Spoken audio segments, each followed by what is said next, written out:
Hi, everybody. This is Gad Saad. Hope that your weekend is off to a good start.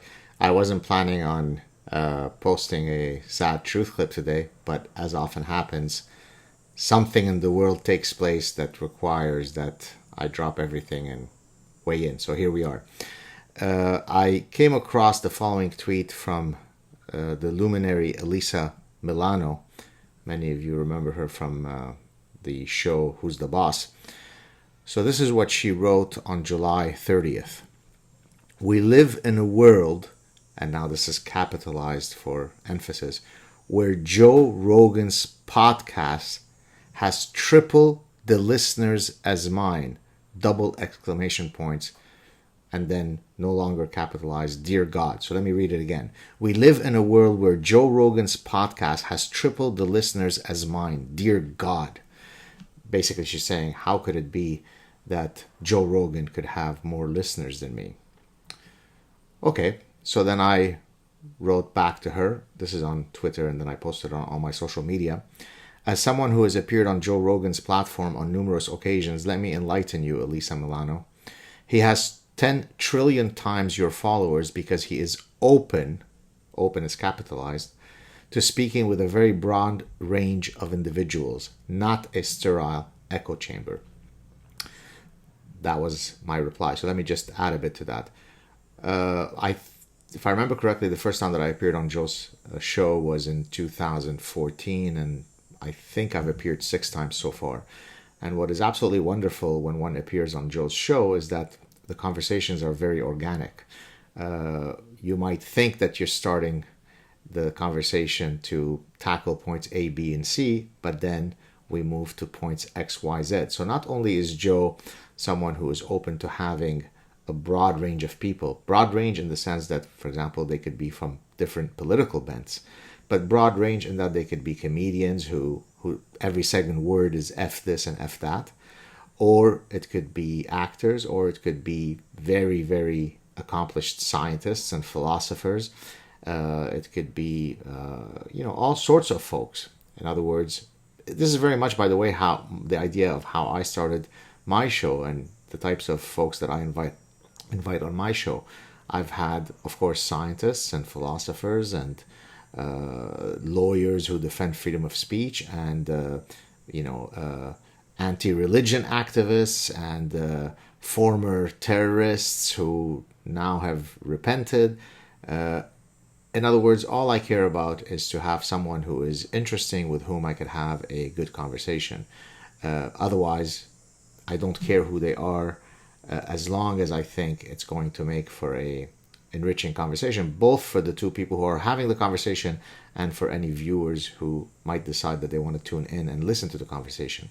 And that authenticity is, I think, what makes a show like Joe's so popular. This is what makes it that he received $110 million contract with Spotify, because people are starving for genuine conversations, long format conversations, where you're not berated, interrupted, where it's not simply a platform for you to scream, Trump is the devil, Trump is the devil.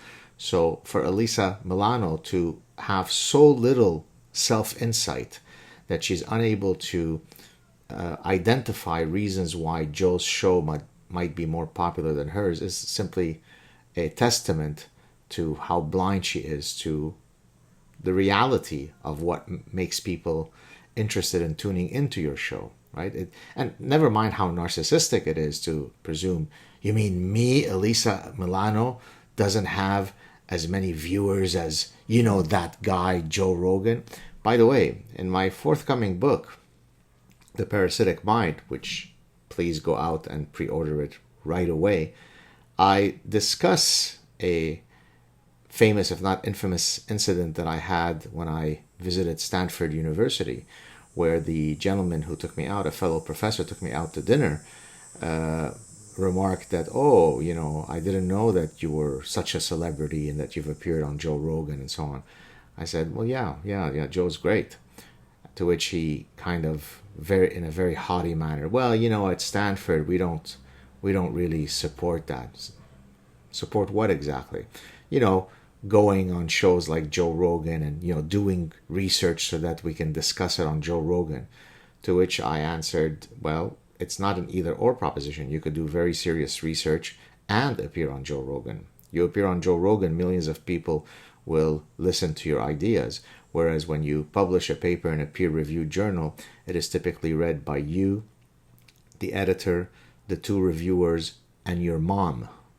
And again, I'm not denigrating peer-reviewed research. It's a fundamental part of being an academic. It is to advance human knowledge. But a fundamental part of being an academic is to also distribute knowledge. And so if I can have a platform like Joe Rogan's to distribute knowledge, I'd be an idiot to not take it. And so this idea, this haughty, bent of, I don't appear on such shows.